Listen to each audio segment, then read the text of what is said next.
안녕하세요 여러분. 중년의 경제 파트너 궁아저씨의 경제연구소입니다. 오늘은 많은 분들이 헷갈려 하시는 가족 간 계좌이체와 세무조사에 대해 아주 쉽게 꼭 필요한 핵심만 알려드리겠습니다. 특히 40, 60대 우리 세대가 꼭 알아야 할 내용입니다. 자녀에게 돈을 보내거나 부모님께 생활비를 드릴 때 괜히 증여세 걱정하시는 분들 많으시죠? 그런데요, 몇 가지 중요한 점만 알고 계시면 세무조사는 걱정 안 하셔도 됩니다. 자, 오늘 말씀드릴 포인트는 3가지입니다. 첫 번째, 실제로 세무조사 받는 사례는 어떤 경우일까? 우리 집은 그냥 가족끼리 돈 좀 주고받은 건데도 조사받을 수 있나요? 이런 질문 정말 많이 받습니다. 결론부터 말씀드리면 금액이 크고 이유가 불분명할 때 국세청이 들여다봅니다. 예를 들어 이런 경우입니다.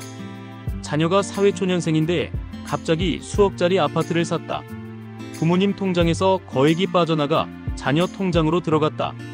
명의는 자녀인데 실사용자는 부모인 경우, 이런 경우에는 혹시 증여인데 신고 안 한 건 아닐까? 라는 의심을 받을 수 있어요. 그리고 국세청은 이런 상황을 확인하기 위해 최대 10년치 계좌 내역을 요청할 수도 있습니다. 특히 자녀 결혼 자금이나 주택 자금 같은 큰 금액이 오갈 때는 반드시 출처 증빙이 중요합니다. 그렇다면 이렇게 의심받지 않으려면 어떻게 해야 할까요? 두 번째, 가족끼리 돈을 빌려줄 땐 차용증을 꼭 쓰세요. 가족끼리 돈을 주고받을 때 대부분은 우리 사이에 뭘 문서까지 써? 하고 넘어가시죠. 하지만 세법은 다릅니다. 자녀에게 돈을 빌려줬다고 해놓고 차용증이 없으면 국세청은 증여로 간주합니다. 그러면 증여세를 내야 하고 과거 기록까지 들춰지게 됩니다. 그래서 차용증은 정말 중요합니다. 그럼 차용증 쓸 때 어떤 점을 꼭 지켜야 할까요?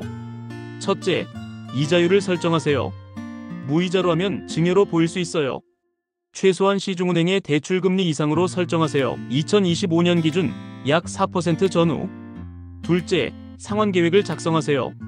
원금과 이자를 언제까지 어떻게 갚을지 분명히 적어야 합니다.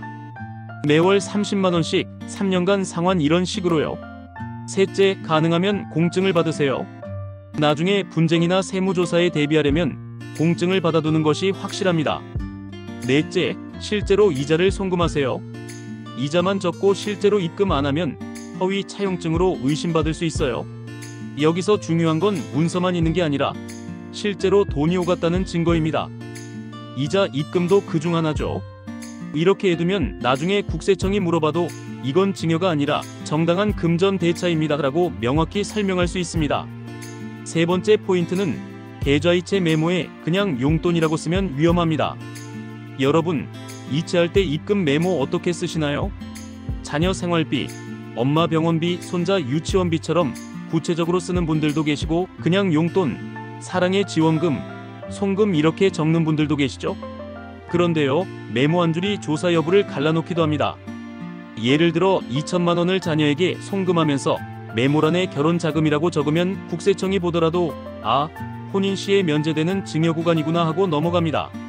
하지만 같은 돈을 보내면서 용돈이라고만 적으면 조사 가능성이 생깁니다. 왜냐하면 단순 용돈은 별도 면제 기준이 없기 때문입니다. 앞으로는 계좌이체할 때 다음과 같이 메모를 활용하세요. 부모님께 송금 시에는 치과 치료비, 난방비, 경조사비, 자녀에게 송금 시에는 등록금 1학기, 결혼준비비, 신혼집 보증금 일부. 이렇게 구체적인 목적을 밝히는 것만으로도 세무조사를 예방할 수 있습니다. 특히 자녀가 결혼하거나 집을 살 때는 한 번에 큰 금액이 오가기 때문에 이때 메모와 함께 차용증까지 준비해두면 정말 든든합니다. 마무리하며 정리해보면요, 단순한 가족 간 계좌이체는 문제없지만 이유 없는 큰 돈은 항상 위험합니다. 가족 간 돈을 빌릴 땐 반드시 차용증 작성, 이자, 지급은 필수입니다. 이체할 때는 메모도 전략적으로 구체적인 목적을 적는 습관을 들이세요. 이 3가지만 지켜도 세무조사 걱정 없이 가족 간 돈 거래를 안전하게 할 수 있습니다. 오늘 영상이 도움되셨다면 구독, 좋아요 부탁드립니다. 중년의 든든한 경제 파트너 궁아저씨였습니다.